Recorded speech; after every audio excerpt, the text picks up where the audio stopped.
तो हेलो दोस्तों, चित्रकला का एक और most important set 830 HB set का आज मैं यहाँ पर कंप्लीट सोल्यूशन कराने वाला हूँ। तो फटाफट से आइए क्वेश्चंस को देख लेते हैं। ये बहुत ही ज्यादा इंपॉर्टेंट मॉडल पेपर है आपके एग्जाम के लिए, ठीक है। तो खंड 830 एचबी जो मॉडल पेपर है, यहाँ से हर सेट में जैसा कि मैंने ऑलरेडी 2 सेट डिस्कस करा दिए हैं और ये तीसरा सेट मैं यहाँ पर रिकॉर्डेड वीडियो में डिस्कस कराने वाला हूँ, इसका डिटेल्ड सोल्यूशन करने वाला हूँ, ठीक है। तो पहला क्वेश्चन आलेखन वाले विद्यार्थियों के लिए देखिए, जिन्होंने प्राविधिक कला लिया है उनका भी सोल्यूशन इसी वीडियो में बताऊंगा, लेकिन इस पार्ट को भी उन्हें देखना चाहिए क्योंकि आलेखन वाले पार्ट से भी 4 से 5 सवाल उनके पेपर में जरूर से जरूर आते हैं हूबहू, ठीक है। तो आपको ये भी देखना चाहिए। तो पहले क्वेश्चन पर आते हैं। आने से पहले थोड़ी सी मैं एक चीज और आपको बता देना चाहता हूं कि मैंने चैनल पर, जैसा कि मैंने कहा, 2 सेट ऑलरेडी डिस्कस कर दिए हैं, 2 मॉडल पेपर्स, बाकी तीसरा मॉडल पेपर आज मैं डिस्कस कर रहा हूं। अगर आपने 3 के तीनों मॉडल पेपर सॉल्व कर लिए तो यहां से बोर्ड एग्जाम में, जैसा कि मैं बार बार कहते आया हूं, 50 प्लस के क्वेश्चन आपके पूरे के पूरे इन्हीं 3 मॉडल पेपर से आ रहे होंगे, ठीक है। तो पहले सवाल पर आते हैं। गर्म रंग कितने होते हैं? 4, 3, 6 या फिर 5? गर्म रंग कितने होते हैं? तो यहाँ पर जो है गर्म रंग बी विकल्प सही हो जाएगा, 3 होते हैं। कमरे की छत हेतु कौन सा आलेखन प्रयुक्त होगा? तो कोने का आलेखन, केंद्रीय आलेखन, किनारी का आलेखन, इनमें से कोई नहीं, तो केंद्रीय आलेखन, ठीक है।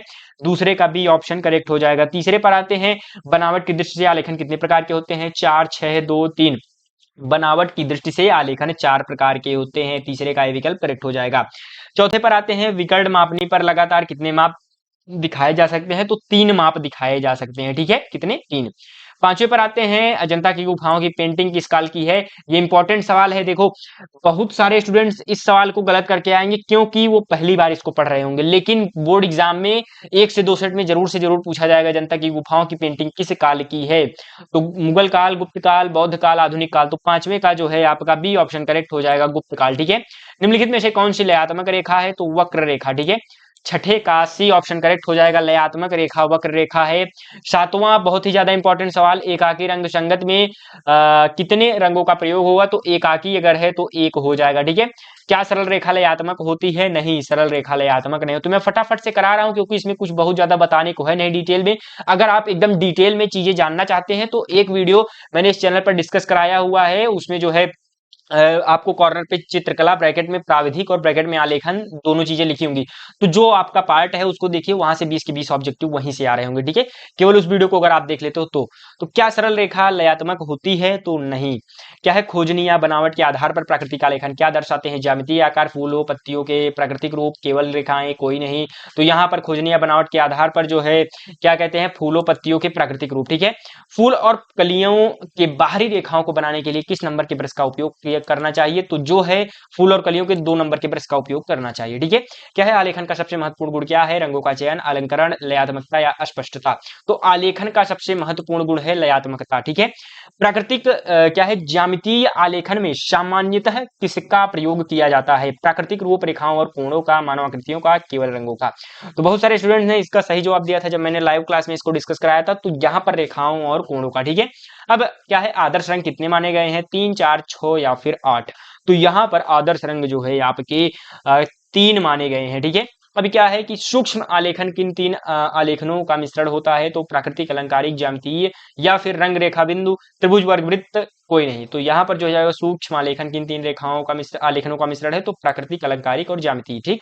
अब क्या है? प्राचीन भारतीय कला में षडांग के अंतर्गत पहला अंग कौन सा है? सादृश्य, लावण्य योजना, रूप भेद, वर्णिका भंग। तो यहाँ पर हो जाएगा सी ऑप्शन करेक्ट, रूप भेद, ठीक है।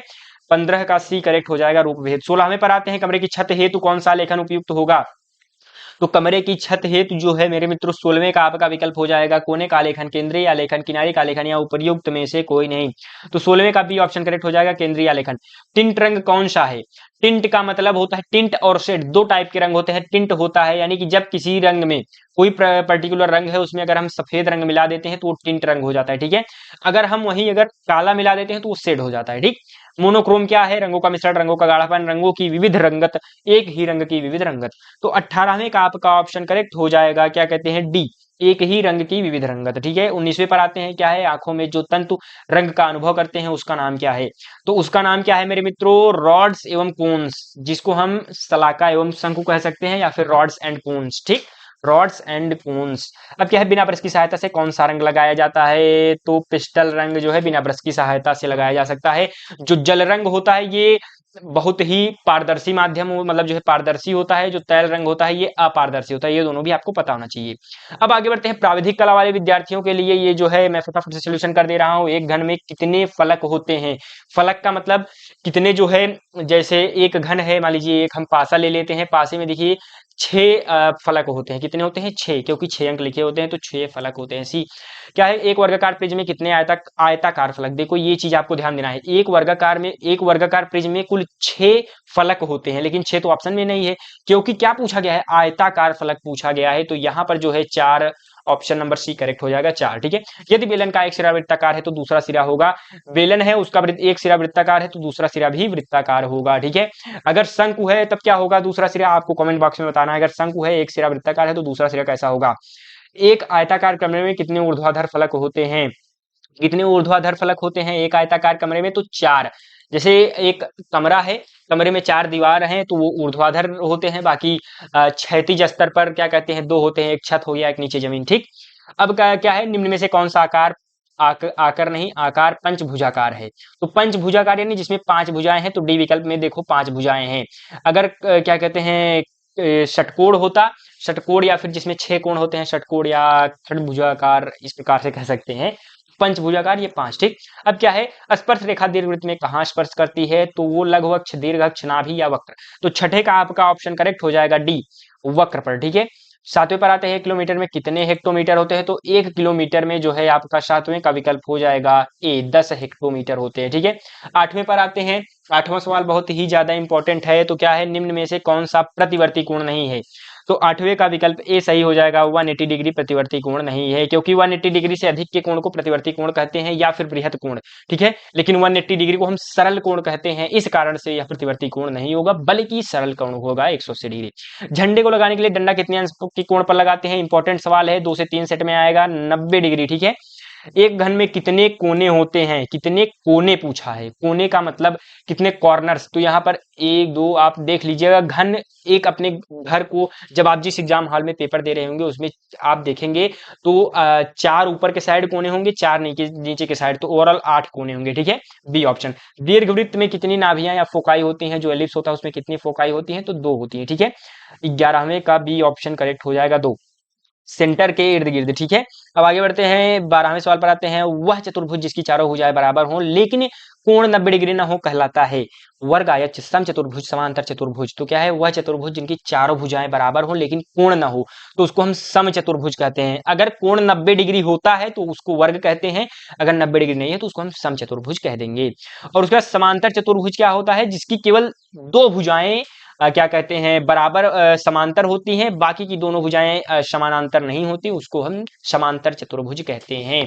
आगे बढ़ते हैं, किसी भी ठोस आकृति के विक्षेप जिसको एलिवेशन का क्या अर्थ है? ठीक है, ऊपर से देखा गया दृश्य, सामने से देखा गया दृश्य, किनारे से देखा गया दृश्य, नीचे से देखा गया दृश्य। तो 13वें का जो है आपका विकल्प भी करेक्ट हो जाएगा, सामने से देखा गया दृश्य। एक वर्गाकार प्रिज्म में कुल कितने फलक होते हैं? कुल पूछा है, अब तो कुल पूछा है तो 6 हो जाएंगे। ठीक है, वर्गाकार प्रिज्म में 6 फलक होते हैं। रचनात्मक रेखा कैसी होनी चाहिए? बहुत गहरी, हल्की और बारीक, बिंदुदार, मोटी। तो रचनात्मक रेखा मेरे मित्रों 15वें का भी ऑप्शन करेक्ट हो जाएगा, हल्की और बारीक। किसी आयत का परिमाप क्या होता है? क्षेत्रफल नहीं पूछा है, परिमाप पूछा है, 2 ब्रैकेट में लंबाई प्लस चौड़ाई, क्षेत्रफल होता तो लंबाई गुणे चौड़ाई। ठीक है, एक समकोण त्रिभुज में सबसे बड़ी भुजा को क्या कहते हैं? आधार, लंब, कर्ण कोई नहीं। तो एक समकोण त्रिभुज में सबसे बड़ी भुजा को हम कहते हैं, क्या कहते हैं? कर्ण कहते हैं। ठीक है, बाकी एक मैं यहाँ पर बना दे रहा हूँ समकोण त्रिभुज, तो इस प्रकार से ये 90 डिग्री पर है, तो ये जो है आपका कर्ण हो गया, और ये वाला जो है ये आपका लंब, और ये आधार। ठीक है, तो इस थीटा के रेस्पेक्ट में यहाँ पर अगर एंगल मैंने ए मान लिया है तो इसके रेस्पेक्ट में जो है ये कर्ण, ये मतलब ये कर्ण हो जाएगा, ये लंब, ये आधार। ठीक है, आगे बढ़ते हैं, नेक्स्ट क्वेश्चन पर आते हैं, षटभुज हेक्सागन जिसको हम कहते हैं। ठीक है, षटभुज हेक्सागन, हेक्सागन के प्रत्येक आंतरिक कोण का मान कितना होता है? 90 डिग्री, 120 डिग्री होता है। ठीक है, कितना होता है? 120 डिग्री। वैसे टोटल 720 होते हैं, उसको जब हम 6 से डिवाइड करते हैं तो 120 आ जाता है। वह रेखा जो किसी वृत्त को केवल एक बिंदु पर छूती है क्या कहलाती है? ठीक है, एक बिंदु पर छूती है तो यहाँ पर जो है क्या कहलाएगी? जीवा स्पर्श रेखा। ठीक है, एक बिंदु पर छूती है उसको हम स्पर्श रेखा कहते हैं। वृत्त की परिधि का सूत्र, इंपॉर्टेंट सवाल है, ये थोड़ा सा फंसाने वाला सवाल है। तो वृत्त की परिधि का सूत्र 2 पाई आर या फिर पाई डी भी होता है, यानी व्यास गुणे पाई या फिर 2 टाइम्स ऑफ त्रिज्या गुणे पाई, दोनों ही ऑप्शन करेक्ट हो जाएंगे। तो डी ऑप्शन, बी एंड सी दोनों, ठीक है। तो 20वें का डी ऑप्शन करेक्ट हो जाएगा। इस प्रकार से मैंने 20 आलेखन, 20 जो है आपका प्राविधिक दोनों का करा दिया है। अब यहाँ पर इन सभी क्वेश्चंस का आप स्क्रीनशॉट लेकर के खुद से प्रैक्टिस कर सकते हैं, ठीक है। ये सवाल और ये सवाल साथ ही साथ, अब इन सवालों को अगर आपने फटाफट से प्रैक्टिस कर लिया तो उसके बाद जाने से पहले एक चीज मैं बताने वाला हूं, उसको भी देखते हुए जाइए। तो स्क्रीन पर आपको एक वीडियो दिखाई दे रहा होगा 830 जीवाई सेट का पूरा उस जो है मॉडल पेपर को आपको कंप्लीट देखिए, क्योंकि वो बहुत ही ज्यादा इंपॉर्टेंट मॉडल पेपर है, ठीक है। तो उस वीडियो पर क्लिक कीजिए और हाँ, मैं आपसे वही मिलता हूं, तब तक के लिए चलते हैं मेरे मित्रों। धन्यवाद। राधा स्वामी।